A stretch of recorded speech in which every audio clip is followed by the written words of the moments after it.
तो गाइस कैसे हैं आप सब लोग। क्रॉनिकल्स ऑफ अ सेंट के एपिसोड 08 के साथ हाजिर हो। तो लास्ट एपिसोड के एंड पे हमने देखा था कि जब हमारा वैंग लिन जो होता है एल्डर के सामने वहां पर शोर मचाना स्टार्ट करता है तो एल्डर उसकी बात सुनने के बाद सोच रहे होते हैं कि इसके पास कोई ना कोई सीक्रेट जरूर हो सकता है। अगर मैं इसे अपने पास रख लेता हूँ तो ये सीक्रेट्स मुझे जरूर बताएगा। और इसी के साथ ही उसके सामने ऑफर रखते हैं और कहते हैं ठीक है मेरे डिसाइपल बन जाओ। तुम्हारा वैंग लिन कहता है अगर ऐसी बात हो तो फिर ठीक है मैं आपका डिसाइपल बनने को तैयार हूँ। फिर साथ ही एल्डर जो होता है उसे लालच देने के लिए अपने पास एक तलिस्मान निकालते हैं और कहते हैं कि मैंने तुम्हें कहा था ना कि उन 10 बड़े जार्स को इतनी जल्दी भरने की वजह से मैं तुम्हें इनाम दूंगा, तो ये तुम्हारा इनाम है। तो हमारा वैंग लिन उसे अपने हाथ में पकड़ता है और उसे कहता है कि सर ये किस लिए है, ये किस काम आएगा, मैं इसका क्या करूंगा। तो एल्डर उसे कहते हैं कि जरा इसे अपने पाँव के ऊपर लगाओ। इसी के साथ ही हमारा वैंग लिन उसे अपने पाँव के ऊपर लपेट लेता है। फिर साथ ही एल्डर उसे कहते हैं कि अब जरा जल्दी से यहाँ पर से बाहर जाओ और जाकर जंप लगाओ। तो वैंग लिन उसे कहता है कि वाकई में ये काम करेगा। तो वो कहता है हाँ ये काम करेगा, अब जल्दी से बाहर जाओ। तो हमारा वैंग लिन जो होता है वहां पर से बाहर आता है। बाहर आने के बाद वो स्टैंस लेता है और बड़ी तेजी के साथ सामने की तरफ भागना स्टार्ट करता है। जैसे ही वो थोड़ा सा भागता है इसी के साथ ही उस तलिस्मान की वजह से वो जंप लगाना शुरू कर देता है। ऐसे लगता है जैसे कि वो हवा में उड़ रहा हो। तो इस बात से वैंग लिन काफी ज्यादा खुश होता है और कहता है कि ये क्या, मैं तो हवा में उड़ रहा हूँ, मुझे तो बहुत ज्यादा मजा आ रहा है। और वो वहां पर बहुत ज्यादा खुश हो रहा था, जबकि उसका एल्डर वहां पर सोच रहा था कि बहुत ही जल्दी तुम्हें यहाँ पर इस तलिस्मान की कीमत चुकानी पड़ेगी, मुझे यहाँ पर पता चलेगा तुम्हारे पास कौन से सीक्रेट्स हैं। तो यहीं पर से नेक्स्ट सीन जो होता है ज़ैंग हू का दिखाया जाता है कि ज़ैंग हू जो होता है इस बात से काफी ज्यादा नाखुश होता है और कहता है कि ऐसा कैसे हो सकता है कि तुम्हारी किस्मत इतनी अच्छी है कि कैल्टर ने तुम्हें अपना डिसाइपल बना लिया। यहाँ पर पिछले 1 महीने से लकड़ी काट रहा हूँ, मुझे भी यहाँ पर टास्क दी गई थी, मुझे जो टास्क दी गई थी मुझे यहाँ पर 100 किलो लकड़ी काटनी थी और मैंने वो सारी की सारी लकड़ी काट दी। लेकिन उसके बाद मुझे मजीद लकड़ी काटने का कहा जाता है, लेकिन किसी भी एल्डर ने यहाँ पर मुझे डिसाइपल बनने की ऑफर नहीं की। तुम देखो यहाँ पर अभी आए हुए सिर्फ 4 दिन हुए यार, तुम यहाँ पर एक एल्डर के ऑफिशियल डिसाइपल बन गए हो। तो हमारा वैंग लिन उसे कहता है कि मुझे नहीं लगता है कि ये मेरे लिए अच्छा है या फिर बुरा है। तो ज़ैंग हू से कहता है कि अब इस बात का क्या मतलब है कि तुम यहाँ पर इस बात से खुश नहीं हो कि तुम एक इनर डिसाइपल बन चुके हो। इनर डिसाइपल बनना यहाँ पर जितने भी जिमिंग डिसाइपल्स हैं उन सभी का सपना है। सभी डिसाइपल्स यहाँ पर यही सपना लेकर जी रहे हैं कि कब वो यहाँ पर एक इनर डिसाइपल बन सके और आगे जाकर एक सेंट बन सके। जबकि हमारा वैंग लिन जो होता है वहां पर उसकी बात सुनने के बाद काफी ज्यादा उदास होता है, क्योंकि उसे पता होता है कि वो एल्डर अल्टीरियर मोटिव्स के साथ उसे अपना डिसाइपल बनाना चाहता है। फिर साथ ही वहां पर वो सोच रहा होता है कि उसकी मदर, उसके फादर और उसके अंकल को उसके ऊपर कितना ज्यादा विश्वास है। वो सभी लोग चाहते हैं कि वो एक सेंट बनकर वहां पर से वापस आए। तो वो हल्का सा मुस्कुराता है। फिर साथ उसे कहता है मुझे लगता है कि अगर यहाँ पर एल्डर अपना कोई मकसद पूरा करना चाहते हैं तो मैं भी यहाँ पर अपना मकसद उनसे पूरा करवा सकता हूँ। तो उसे कहता है मुझे यहाँ से जाना होगा। जैसे वो जाने लगता है अपने पास से मीठे आलू का थैला निकालकर ज़ैंग हू को दे देता है और उसे कहता है कि ये तुम्हारे लिए है, ये मेरी मॉम ने स्पेशल मेरे लिए बनाए थे, लेकिन अब तुम इन्हें खा सकते हो। और इस बात से ज़ैंग हू काफी ज्यादा खुश होता है। जब किसी के साथ ही हमारा वैंग लिन वहां पर से चला जाता है। जब वो वहां पर से जा रहा होता है तो इसी के साथ ज़ैंग हू से कहता है कि मेरे भाई मेरी बात सुनो। तो वो कहता है हाँ बताओ तुम्हें क्या कहना है। तो ज़ैंग हू से कहता है कि अपना बेस्ट देना, उम्मीद करता हूँ कि तुम जल्दी से एक सेंट बन जाओ और मैं भी जल्दी से तुम्हारे पीछे आने वाला हूँ। तो वैंग लिन उसे कहता है हाँ क्यों नहीं, मैं तुम्हारा इंतजार करूंगा कब तुम यहाँ पर एक डिसाइपल बनकर मेरे पीछे आओगे। और साथ ही वहां पर से चला आता है। उसे अपना यहाँ पर पर्सनल रूम मिलता है, क्योंकि एल्डर के क्वार्टर्स में वहां पर एक रूम खाली होता है जो कि उसे दिया जाता है। वो अपने रूम के अंदर जाता है। वहां पर जाने के बाद अपने पास से एक पॉकेट थैला निकालता है और कहता है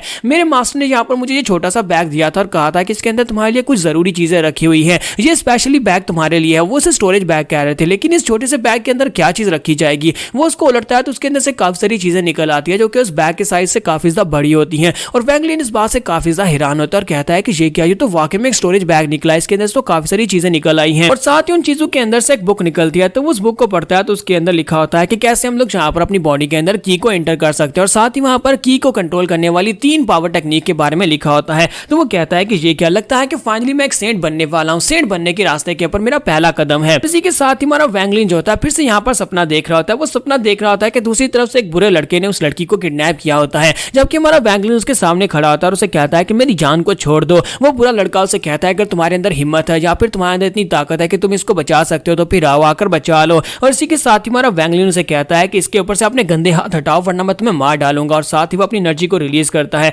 अपनी की पावर को रिलीज करते हुए सामने की तरफ ब्लास्ट करता है। जब वो वहां पर सामने की तरफ ब्लास्ट करता है और इसी के साथ उसकी आंख खुल जाती है, वो अपने बिस्तर के ऊपर लेटा होता है और अपने हाथ के साथ वहां पर इशारे कर रहा होता है। फिर साथ ही वो कहता है कि ये क्या, मैं फिर से यहाँ पर सपना देख रहा था, मैं इतना ज्यादा लकी कैसे हो सकता हूँ कि वो लड़की यहाँ पर मेरे प्यार में पड़ जाए और मैं उसे जाकर किसी गुंडे से बचाऊं। फिर साथ ही उठता तैयारी करता है और अपने रेड कलर की ड्रेस पहन लेता है। तो फाइनली इसे भी यहाँ पर एक रेड कलर की ड्रेस मिल चुकी है। तो वो कहता है कि ऑफिशियल डिसाइपल बनकर मुझे काफी ज्यादा अच्छा महसूस हो रहा है, इसकी फीलिंग ही अलग है। फिर साथ ही वो कहता है कि चलो अब जबकि मैं डिसाइपल बन चुका हूँ और सुबह की शुरुआत यहाँ पर अपनी बॉडी के अंदर की पावर लेकर करते हैं, क्योंकि अब मैं ऑफिशियल डिसाइपल हूँ तो मुझे यहाँ पर की कंसंट्रेशन को अपनी बॉडी के अंदर दाखिल करना होगा। और वो उस बुक के मुताबिक वहां पर उसके पहले चैप्टर के मुताबिक बैठ जाता है। वहीं पर बैठकर वो कल्टीवेट करना स्टार्ट करता है ताकि वो अपने आसपास जो इर्द गिर्द मौजूद की पावर है वो सारी की को अपनी बॉडी के अंदर ले और उसके साथ उसे अपनी कोर के अंदर डालकर अपनी कोर को एक्टिवेट कर सके, क्योंकि अभी फिलहाल के लिए इसके पास जीरो पावर है, इसके पास कोई की पावर नहीं है। उसे एक्टिवेट करने के लिए उसे यहाँ पर काफी सारी की कंसंट्रेशन की जरूरत है, लेकिन उस रूम के अंदर इतनी सारी की पावर नहीं होती। तो वो वहां पर थोड़ी देर मेडिटेट करने के बाद निराश हो जाता है और कहता है कि यहाँ पर तो की पावर बहुत ज्यादा लो है, इतनी लो पावर के साथ तो मैं सारी जिंदगी लगा रहा हूँ तब भी यहाँ पर मेरी बॉडी के अंदर की पावर नहीं जा पाएगी।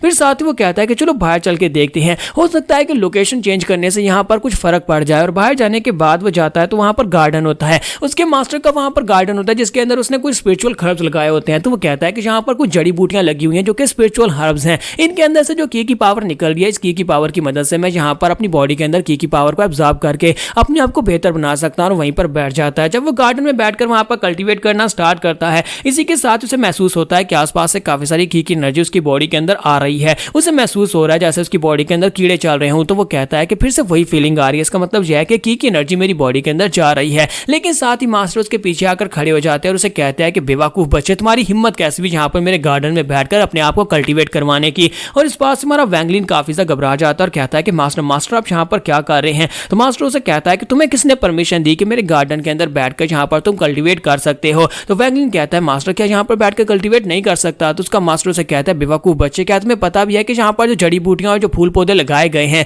वो कितने ज्यादा कीमती हैं और सारे के सारे स्पिरिचुअल हर्ब्स हैं। अगर तुम्हारे कल्टीवेट करने की वजह से अगर तुमने इन सभी के अंदर से इनकी एसेंस को एब्जॉर्ब कर लिया तो ये सभी के सभी जलकर खाक हो जाएंगे, यानी कि खराब हो जाएंगे या फिर मर जाएंगे, मुरझा जाएंगे। तो फिर यहाँ पर इन सभी की जिम्मेदारी कौन लेगा, क्या तुम यहाँ पर इनकी पेमेंट दोगे। तो वो उनसे माफी मांगता है और कहता है कि प्लीज सर मुझे माफ करिएगा, मैं दोबारा ऐसा नहीं करूंगा। तो उसके मास्टर से कहता है कि मैं यहाँ पर तुम्हें अपने पास एक क्रिस्टल दे सकता हूँ जिसकी मदद से एनर्जी तुम्हारी बॉडी के अंदर तेजी के साथ जाएगी, लेकिन उसके लिए तुम्हें मेरे लिए एक काम करना होगा। क्या तुम वैसी एक बॉटल मेरे लिए ढूंढ कर ला सकते हो जैसे तुम पहले लेकर आए थे। तो वो उनसे कहता है कि वाकई मुझे सिर्फ और सिर्फ एक बॉटल ढूंढ कर लानी है। तो एल्डर से कहते हैं हाँ तुम्हें सिर्फ और सिर्फ एक बॉटल ढूंढ कर लानी है, जाओ जल्दी से जाओ इस बॉटल को ढूंढ कर ले आओ। तो हमारा वैंगलिन कहता है हाँ क्यों नहीं सर, मैं अभी जाकर उसी लेक के किनारे ढूंढना स्टार्ट करता हूँ जहां पर से मुझे वो पिछली बॉटल मिली थी, हो सकता है कि वहां पर एक और बॉटल हो, मैं जल्दी से उसे ढूंढ कर लाता हूँ। और इसी के साथ ही वहां पर से बॉटल ढूंढने के लिए निकल पड़ता है। तो वो वहां पर लेक की तरफ जा रहा होता है, साथ ही गाना गाता गुनगुनाता वहां पर जा रहा था, जबकि उसे पता होता है कि उसका मास्टर उसका पीछा कर रहा है। तो एक जगह के ऊपर रुकने के बाद वो कहता है लगता है कि मैं रास्ता भूल गया, और साथ ही वो पीछे की तरफ मुड़ता है। वो जानबूझकर पीछे मुड़ता है ताकि वो कंफर्म कर सके कि उसका मास्टर उसके पीछे है या नहीं। तो मास्टर जल्दी से अपने आप को वहां पर पेड़ के पीछे छुपा लेता है। तो पीछे आने के बाद वहां पर वो पांव के निशान देखता है और कहता है मुझे पता था कि मास्टर यहीं पर मेरा पीछा कर रहे हैं, मुझे लगता है कि वो यहाँ पर मेरे सीक्रेट्स को जानना चाहता है कि आखिर मैं उस गॉड को कहां पर से लेकर आया था। आखिर उस बॉटल के अंदर जो स्पेशल पानी था, यानी कि उस बॉटल के अंदर से जो की पावर निकल रही थी, क्योंकि इसे पानी के बारे में तो नहीं पता, इसे बॉटल के बारे में पता है। तो मुझे यहाँ पर इससे जो बात छुपानी होगी, मैं इसे यहीं पर घुमाता फिराता हूँ। और इसी के साथ ही हमारा वैंगलिन वहां पर उसको उल्लू बनाना स्टार्ट कर देता है, यानी कि वो जानबूझकर वहां पर आसपास घूमना शुरू कर देता है और वहीं पर जाकर एक नदी के पास बैठ जाता है और कहता है क्यों ना यहाँ पर बैठकर कल्टीवेट किया जाए, ये जगह बहुत ज्यादा अच्छी है। जबकि उसका मास्टर सोच रहा होता है कि मैं तो यहाँ पर इस बेवकूफ को भेजा था कि बॉटल ढूंढ कर लाए, लेकिन ये बेवकूफ यहाँ पर नदी के किनारे बैठकर कल्टीवेट करना शुरू कर दिया। आज ये लड़का अगर मुझे बेवकूफ बना रहा तो फिर मैं इसे बिल्कुल भी नहीं छोड़ूंगा। यहाँ पर हमारी एपिसोड 08 का एंड करेंगे और नेक्स्ट एपिसोड में देखेंगे क्या हमारा वैंगलिन अपने मास्टर को बेवकूफ बना पाएगा या फिर इसका मास्टर यहाँ पर इससे कोई चीज छीनने वाला है। एपिसोड की एक्सप्लेनेशन अच्छी लगी हो तो कमेंट करके जरूर बताइएगा, वीडियो को लाइक करना मत भूलिएगा। Thank you.